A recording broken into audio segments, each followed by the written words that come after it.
So recently, a bunch of unaired pilots found their way online, dating back to the 90s. What I want to do is look at these pilots and determine two things. One, did it have potential? And two, how different would popular culture be if the pilot had been picked up for a series? Now, I love seeing these things. It's always nice to imagine what could have happened had a show got past the pilot stage. This one didn't have a title. It's just called the Untitled Oakley and Weinstein Project. No, not that Weinstein. It's Josh Weinstein, who worked on The Simpsons and Futurama. Now, a YouTube comment said that this series had the working title of Times Square NYPD, which is a terrible title. I didn't know how true this was. So what I did was I reached out to one of the writers, Bill Oakley. He was genuinely lovely and answered all the questions I had about it. He said that the show was ultimately called Times Square, which I think is a lot better than Times Square NYPD. The pilot has David DeLuise, the dad from Wizards of Waverly Place, Oswald from The Drew Carey Show, and Emma Stone in what might be the worst role she's ever played. Thanks to Bill, I now know how she got that role, and we'll get into it in a moment. So we start this pilot with everyone in the precinct having a meeting about stuff that they need to be on the lookout for. We meet a new police officer, Officer Jennifer Chin, to which David quips, "I've got one word for her, hostage." You can basically smell the foreshadowing here. An officer threatens to shoot his fellow officers for attempting to go to the donuts before him. Immediately this guy would be fired, if not convicted for this. But it's a comedy, so they allow it.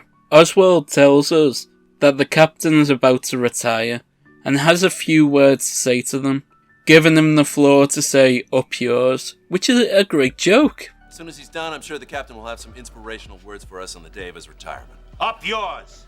Oswald is hoping to be the new captain of the precinct, but is quickly told that the mayor wants to bring someone new in. Already so much has happened and we're only 2 minutes in. This is so much better paced than that awful Alicia Silverstone sitcom we spoke about the other day. This is how you write comedy. The new captain is introduced and Oswald has to not only give up his new job for this guy, but he also has to show him around. It's a great setup for a first episode because it reveals Oswald's character to be a dedicated officer, whilst also showing his more human side. I thought that was really well done. They've done a really good job at establishing all these different characters. Now, it's fair to compare this show to Brooklyn Nine-Nine, as both of them are comedies centered around a group of NYPD officers, and both pilots show a new captain brought in who is much stricter than what the gang are used to. But there are differences and I'll get to that in a moment. And then Emma Stone walks in. She plays a famous actress who has lost the plot and parties a lot. Basically Lindsay Lohan before Lindsay Lohan had that breakdown. But the character is so obnoxious. Look, I'll play a clip of her. I am being punked, aren't I? So real! This is great! Where's Ashton? She's like that for the entire thing, it's dreadful. It's certainly no fault of Emma Stone's or the writers. The character was meant to be annoying. But I just want to make that clear. Now here's the thing. I told you I was gonna explain how Emma Stone ended up in this show. Well, according to the writer, the role wasn't written for Emma, and they were having trouble casting her, which is when they remembered her from, and I quote, "that disastrous Partridge Family thing we did, where she was Laurie." Now, I'd never heard of this, so I did some digging. Back in 2004, VH1 launched a reality show called In Search of the New Partridge Family. The Partridge Family was a sitcom from the 70s in America, and this was basically a reality show about casting the daughter, Laurie. Emma Stone won the competition, but ultimately, the New Partridge Family was never picked up. Bill said that she was known as Emily Stone back then, and thought she was amazing. So that's why he got her to play this role. Mystery solved. I know this probably seems daft to you, but I'm really glad I got to the bottom of Emma Stone's first ever acting appearance. She's not even credited for it on IMDb. It feels like we've solved an internet mystery today. Sure, it was a mystery no one but me was interested in, but still. I'd be a very niche detective, one that only solves crimes that he himself is interested in. I think I've just come up with a new idea for a show. Now, I want to say, when I say that Emma Stone is awful in this pilot, she is, but I'm sure the part just required her to ham it up and be annoying. So, no blame to Emma Stone here. Officer Chin and the dad from Waverly Place go on patrol, and it's immediately obvious that these guys are kind of the odd couple of the show. They're from two different walks of life, and Chin is a stickler to the rules while David is far more lenient. David DeLuise is really good in this, and it does make me wonder about the alternate timeline where this show was picked up for series, so he would have been too busy to be involved in Wizards of Waverly Place 1 year later. That's what I love about these unaired pilots. They give us small glimpses into a world that never was. They then figure out that the new captain doesn't have any police experience, except for being the head of security at Disneyland, so they decide to get rid of him before he ruins everything. See, throughout his appearances, he keeps referring to his work as the company, which they initially believe to be the CIA, but instead it's Disney. See what I mean by this show differing from Brooklyn Nine-Nine? Holt was actually a great seasoned detective before he became captain. This guy is just a security guard. Oswald tells maintenance to lock the new captain in the elevator. I'm not sure what they were hoping for, or what they were hoping to do while he was trapped there. It's not like he was doing anything but taking a tour around anyway. They could have just let him wander around somewhere. Rhino, one of the detectives, has a case where someone is sending death threats to someone. They believe that the author of the note is a writer, and he's trying to match the writing style to one of their books. This feels like an episode of Castle before Castle even aired. The biggest laugh I got from this pilot was when Rhino was speed reading through the books to find the author of the death threat, and one of the books he reads is the Clinton memoirs, to which the Italian detective comes up to him and says, "What, you can't think Clinton did this?" And Rhino just ignores him, keeps speed reading. It proper made me laugh. Just the physical comedy of the detective reading quickly and then discarding the books, in addition to the lines that they were spitting out. It was little stuff like that that made this pilot really special. David and Chin go to a local DVD rental store because Chin wants to use the bathroom.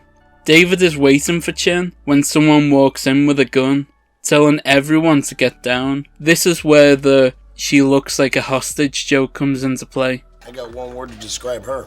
Hostage. It's a bonus for me, pig. You think I care? Because she is actually the one who saves the day by shooting the guy before he can shoot David. I think the lesson here is that looks can be deceiving. I don't know why I tried to turn that into a Doorman video then. So what did we learn? It's stupid. Oswald takes the new captain to the store, where the hostage taker, who is credited on IMDb as Lowlife, grabs his tie. Oswald breaks it off and gives the captain a lesson.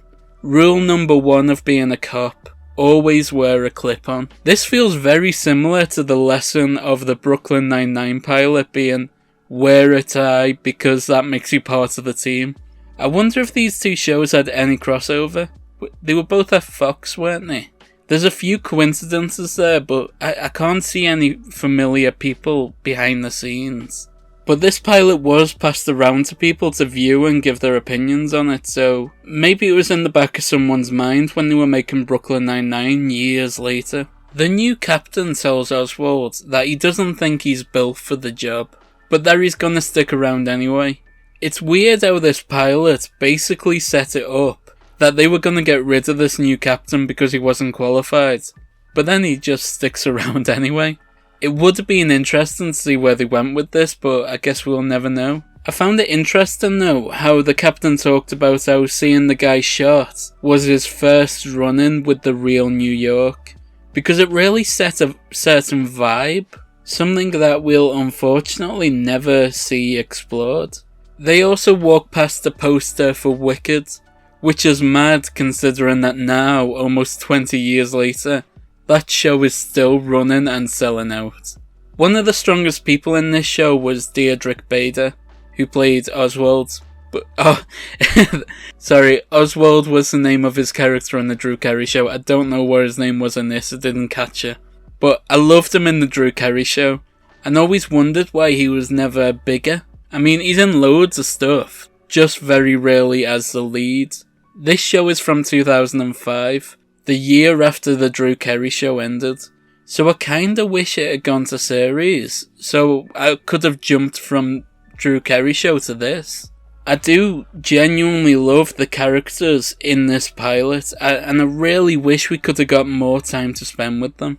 This wasn't enough time to learn any names, and the IMDb wasn't very helpful because up until the other day, this show had never been online before. So I didn't catch anyone's names, but still, I want to know more about the characters. But yeah, honestly, this show is actually pretty solid. I'm kinda sad it never made it past the pilot stage, because spending more time with the Times Square NYPD would have been fun. I could easily see this being a comedy that was remembered fondly. You may be wondering, if this show was so funny, then why wasn't it picked up to series? Well, I did ask Bill this question, and he said, the pilot was not picked up because it was completely wrong for Fox. It was a solid show probably for ABC, but not what Fox was going to put on that year. And the rest, they say, is history. That's how this pilot became just another unaired pilot. It certainly had potential. If I were to rank the pilots I've talked about so far, then I'd put this in first place and Queen Bee in last. I think I'll try and rank them all. We have hundreds of unaired pilots to talk about, so this could be a really fun series. If you want to stick around to see me talk about more unaired pilots, then subscribe. We are so close to hitting our goal of 3,000 subscribers. So help us get there. Right, anyway, I'll let you go. Bye.